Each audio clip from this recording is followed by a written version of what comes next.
खालिद फारूकी साहब, आपको निगरां काबीना के चुनाव में कहां तक गैर जानिबदारी नजर आई है, और साथ ही साथ ये जो मुलाकात हुई है चीफ इलेक्शन कमिश्नर की चीफ जस्टिस पाकिस्तान से, इसको आप कैसे देखते हैं? देखिए, इसमें तीन चार वजारतें जो हैं ये हैं।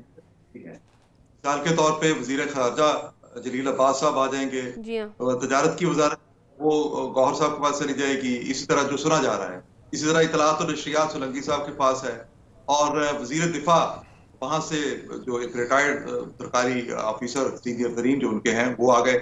ये वजारतें जो हैं ये तो चली जाएंगी इन लोगों को। बाकी ये हम जब किसी जगह पे जाएं तो पता चलता है वहां बाकी डिशेस के साथ एक मिक्स्ड वेजिटेबल वो कहते हैं, ये भी ले लेते, तो उसमें मौसमी कुछ बेमौसमी सी सब्जियां मिला मिलू के उन्होंने रखी होती हैं, उसको हाथ कोई नहीं लगाता, वैसे वो एक डिश पड़ी होती है। बाकी जो लोग उन्होंने लिए हैं वो सलमान साहब ठीक कह रहे हैं कि उनका कोई सियासी को तजर्बा ऐसा नहीं है, उनका कोई एक्सपीरियंस अपने अपने फील्ड में नहीं है, तो उनको उन्होंने ये जिम्मेदारी दे दी। क्योंकि ये निगरान काबीना जो है मुझे नहीं लगता कि ये कोई फाइनल है, और दूसरी बात अगर ये फाइनल है तो इसका कोई बहुत ज्यादा अमल दखल होगा तमाम मामलात में। मामला तो जहां से चलाए जा रहे हैं वहीं से चलेंगे, इसलिए इसकी जानबदारी और गैर जानबदारी की बात करना जो है मेरा ख्याल अच्छा। है इस वक्त कोई इतनी पॉसिबल नहीं। हम्म। निगरान काबीना किसी तरह भी असरअंदाज नहीं हो सकेगी आने वाले इलेक्शन पे।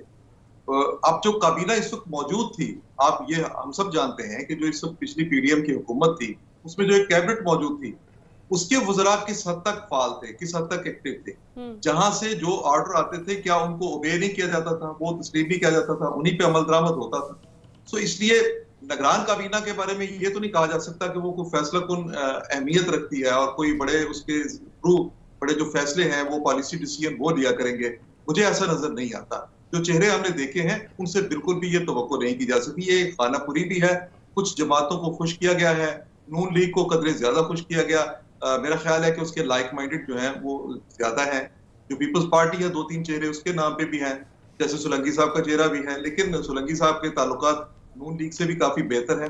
अलबत्ता पीटीआई का कोई बंदा जो है, एक नाम तो लिया था अभी रिजवान रजी साहब ने, लेकिन वो भी ताबिशताब भी जो वो सिर्फ उनका ताल्लुक उस एक ओहदा कबूल करने से था।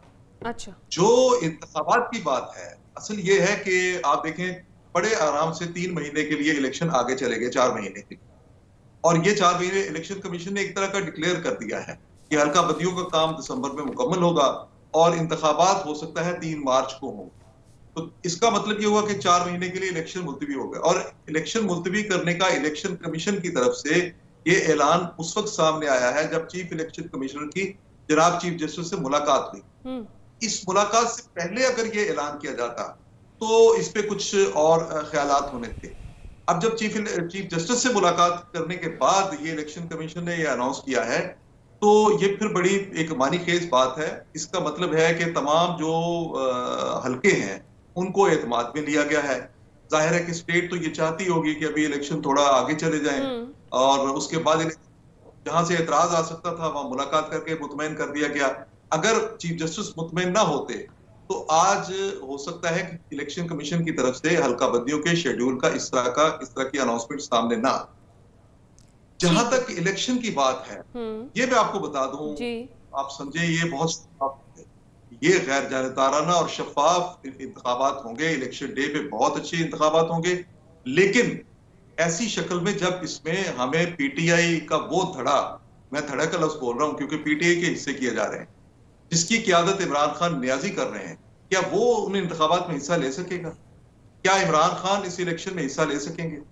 अगर वो इलेक्शन में हिस्सा नहीं लेंगे तो पीपल्स पार्टी और नून लीग के दरमियान और बाकी कुछ आजाद उम्मीदवारों के दरमियान और छोटी जमातों के दरमियान ये मुकाबला होगा। पीटीआई के वो जो नए ग्रुप जो बन रहे हैं उनके दरमियान ये मुकाबला होगा, इस्तेहकाम पार्टीज में आएगी। तो वहां किसी को धांधली करने की, वहां किसी को ऐसे इकदाम करने की शायद ज्यादा जरूरत ना पड़े। इसलिए मैं कहता हूं कि ये इंतखाबात पुरअमन भी होंगे, इस हद तक कि सियासी जमातों में कोई इख्तलाफ नहीं आएगा जो इलेक्शन लड़ रही हैं, उनमें नशिस्तों की तकसीम हो जाएगी।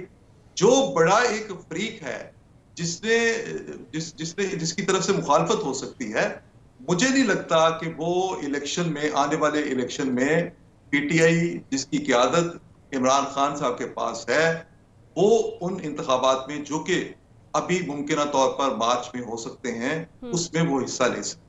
तो बाकी और क्या ना रह गया ही उनकी- फारूकी साहब? फिर तो इंतखाबात की धांधली का मंसूबा तो आपने बता दिया। मैंने तो आपको कहा, मैंने आपको बताया तो कि फिर वो ये एक कहना है कि शफाफ इलेक्शन इलेक्शन होंगे, फिर तो बात खत्म होगी ना सारी की सारी। मैं तो जो फोर्सी कर रहा हूं, मैं तो जो समझ रहा सही हूं है, वो मैं ये आपकी है बात से कि इत्तेफाक करते हुए बता रहा हूं। मैं भी ये कह रहा हूं कि फिर तो इलेक्शन होंगे, वाकई शफाफ होंगे। इन इंतखाबात में जो बिल्कुल इमरान खान ज़रूरत की से पीटीआई ज़्यादा है, शफाफ हो जाएंगे ना, बिल्कुल सर्फ से धो देंगे, कोई बहुत आला अब ये साबुन ला के उसको धो देंगे ताकि वो आ जाएगा 100% शफाफ नजर आए। ठीक है, बिल्कुल हम यही बात कर रहे हैं। मुझे ये बताइए रिजवान रज़ी साहब, आपको लग रहा है कि चेयरमैन तहरीक इंसाफ जो हैं और पाकिस्तान तहरीक इंसाफ अगले इलेक्शन में पार्टिसिपेट कर रही है? देखिए, जो हालात लग रहे हैं वो बात की बात है कि मेरे दलाइल बाद में पीटीआई और उसके तमाम हामी अडॉप्ट कर लेते हैं, लेकिन मैंने तो अपनी बात करनी होती है ना, मैंने किसी के रिएक्शन में तो नहीं करनी होती। देखिए, जो हालात नज़र आ रहे हैं और जिस तरह के इलेक्शन कमीशन डील कर रहे हैं, और हर चौथे के दिन ये ख़बर फैला दी जाती है कि जनाब पीटीआई ने अपने चूँकि इंतखाबात करवा के उसके नताइज जमा नहीं करवाए इलेक्शन कमीशन के पास, तो इलेक्शन कमीशन जो है वो उनकी रजिस्ट्रेशन कैंसिल करने लगा है और ये होने लगा है और वो होने लगा है। मेरा ख्याल है कि बल्ले का निशान जो है वो इलेक्शन के बैलेट पेपर पे शायद नज़र ना आए। अच्छा, मैं इसमें ये समझता हूँ, और ये कोई पहली दफ़ा नहीं होगा। पहले हमने तलवार का निशान बैलेट पेपर से गायब किया था, हमारी एक हिस्ट्री है ना। पहले इलेक्शन तो वही थे, वो भुट्टो साहब की तलवार गायब हुई थी, फिर साइकिल गायब हो गया था, वो उठा के एक किसी और पार्टी को दे दिया गया था और रातों रात किसी ने शेर का निशान ले लिया था। इसी तरह बल्ला गायब होगा और फिर उनको भी कोई और निशान लेना पड़ेगा, लेकिन बल्ले का निशान नज़र आता हुआ नज़र नहीं आ रहा। और उसके भी कैंडिडेट जो हैं वो एक से ज़ायद लोग होंगे, क्योंकि पार्लिमानी जमहूरियत के अंदर पार्लिमानी पार्टी भी कायम कर दी गई है केपी के अंदर, पाकिस्तान तहरीक इंसाफ पार्लियामेंटेरियन, तो वो भी कैंडिडेट हो सकती है उसके अंदर। तो इसलिए जब एक से ज़्यादा कंटेस्टेंट हो जाएंगे एक उसके, तो फिर वो निशान तो नज़र नहीं आएगा ना। तो इसलिए मैं ये कह रहा हूँ कि वो निशान नज़र जी फारूकी साहब। जी खालिद फारूकी साहब कुछ ऐड करना चाह रहे हैं? आपको मालूम है कि जो पीपल्स पार्टी जो इलेक्शन लड़ा था, वो क्या नाम था, अवाम दोस्त लोग थे ना वो। जब पीपल्स पार्टी को पहले जो गैर जमाती इलेक्शन और बल्दियाती इलेक्शन जो हुए थे जिसमें पार्टिसिपेट नहीं करने दिया गया था ज़ियाउल हक के दौर में, तो अवाम दोस्त आए थे। अब सुना ही जा रहा है कि इंसाफ दोस्त के नाम से कोई लोग जो है अच्छा, वो वो भी धड़े तारीफ दोहराई जाएगी हमारी। अच्छा, मुझे ये बताएं खालिद फारूकी साहब, अगर अच्छा। इंतखाबात अल्तवा का शिकार होते हैं तो फिर आगे वो सिचुएशन तो नहीं नज़र आ रही कि तमाम सियासी जमातें एहतजाज करी होंगी, इंतखाबात कराएं?